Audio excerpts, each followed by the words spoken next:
Site میں غوث پاک کا بھی نام آتا تھا، آپ کا بھی نام آتا تھا،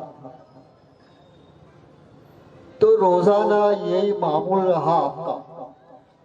لیکن اس زمانے کے جو مولوی، ملا، مفتی، ان لوگوں کو پسند نہیں آیا. ان لوگوں نے کہا کہ یا شیخ رفاعی، یہ آپ جو کر رہے ہیں وہ غلط ہے.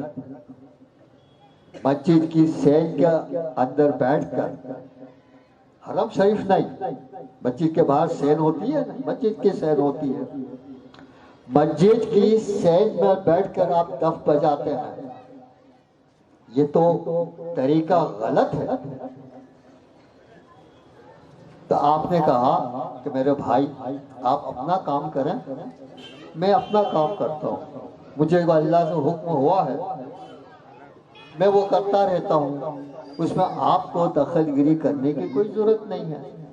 میں جو کرتا ہوں ٹھیک ہے، برابر. آپ کو پسند نہیں ہے تو آپ مسجد میں چلے جائیں یا ہم سے دور ہو کر چلے جائیں.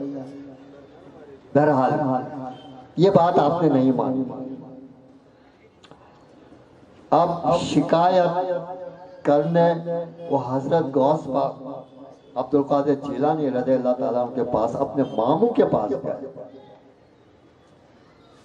تو غوث پاک نے یہ کہا کہ دیکھو آپ لوگ مفتی ہیں، مولوی ہیں، آپ لوگ عالم ہیں، آپ لوگ مولوی ہیں، یہ طریقے کیا ہیں سلسلے کے وہ آپ نہیں جانتے. وہ حقیقت میں عالم کیا جانے گا، مفتی کیا جانے گا یہ سلسلوں کو. تو غوث پاک نے صاف صاف بتا دیا کہ دیکھیں وہ جو کرتے ہیں ان کا طریقہ برابر ہے، آپ اپنا کام کریں، ٹھیک ہے.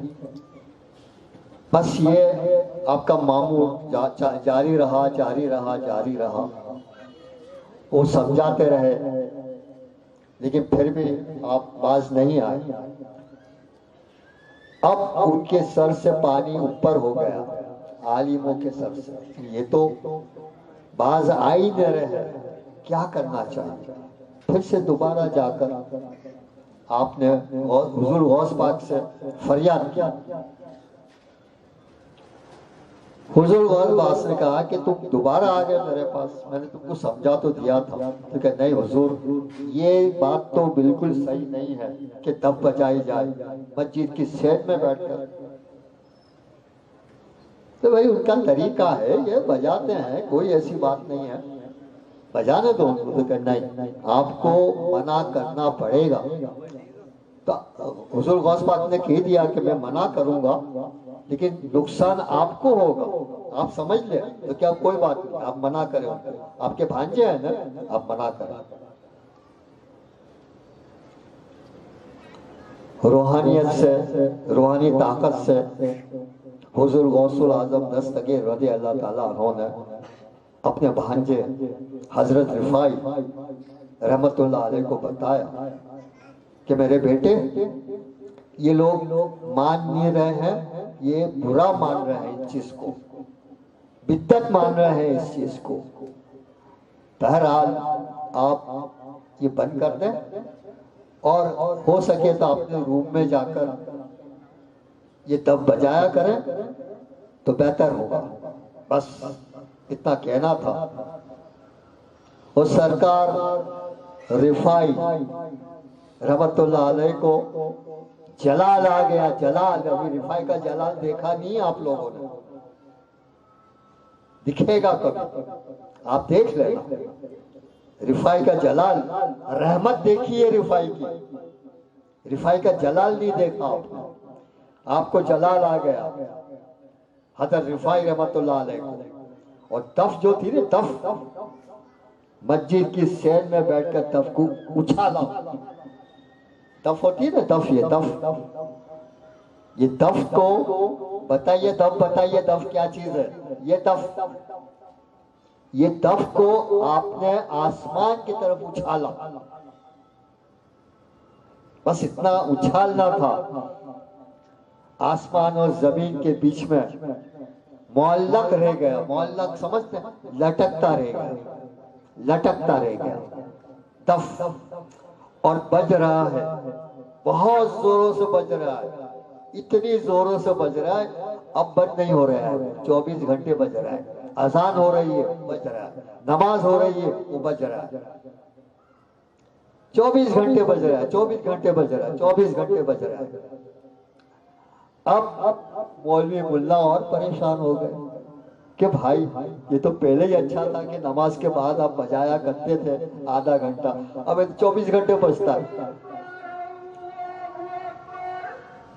سچ نام اللہ کا, سن لے,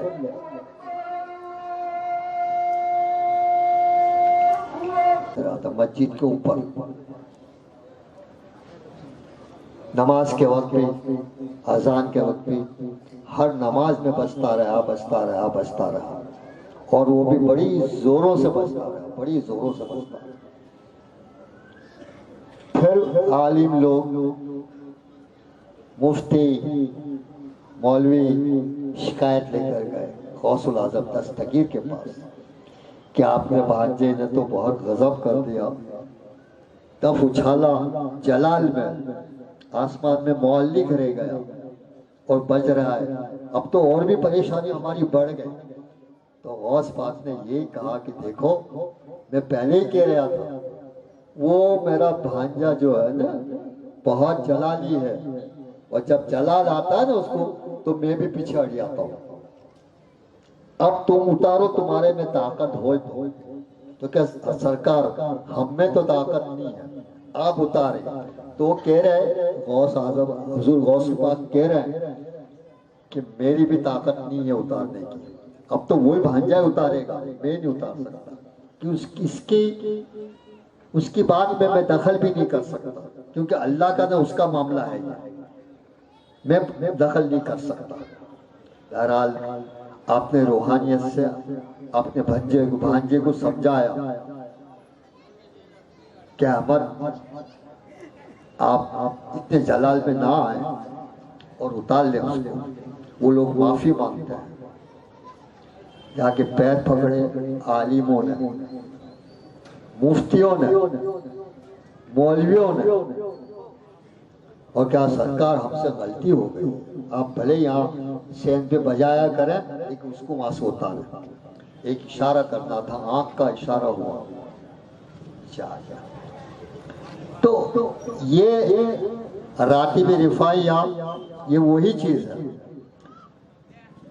سرکار رفاعی کی یہ سنت ہے. آپ جس کو بھی خلافت دیتے تھے سرکار رفاعی آتے تھے خلافت لینے کے لیے, لوگ 10-15 لوگ ہوتے تھے خلافت کے لیے, تو سب کو ایسی لائن میں بٹھا دیا جاتا تھا. یہ بیٹھے نا لوگ, یہ صاحب لوگ جو بیٹھے ہیں ایسی لائن میں بٹھا دیا جاتا تھا, اور ایک ایک کو بلایا جاتا تھا. سرکار یہاں بیٹھتے تھے, سرکار رفاعی رحمت اللہ علیہ یہاں بیٹھتے تھے. بھائی آپ آئیے, آپ کو خلافت چاہیے نا, آئیے. بڑی تلوار لیتے تھے آپ, گردن یہاں جھکائے, گردن کاٹتے تھے آپ, گردن الگ کر دیتے تھے دھڑ سے, اس کی گردن الگ کر دیتے تھے اور تھالی میں رکھتے تھے, اور وہاں اس کو خلافت کا پھینٹا باندھا جاتا تھا کیا, اور پھر وہ واپس اس کے دھڑ پہ لگا دی جاتی تھی. یہ دیکھ کر بہت سے لوگ بھاگ جاتے تھے کہ بھائی نہیں, ہم کو ایسی خلافت نہیں چاہیے. یہ آپ کی خلافت ہے, یہ آپ کی خلافت ہے. تو آپ کے خلیفہ بھی بہت ہیں. بہرحال وقت زیادہ ہو گیا, نماز کا وقت ہو رہا ہے. ہم یہاں نماز ادا کریں گے, اس کے بعد راتب شروع کریں گے. شکریہ, بہت بہت شکریہ آپ لوگوں کا. آپ لوگوں نے بہت اچھی بات سنی ہمارے, اور بہت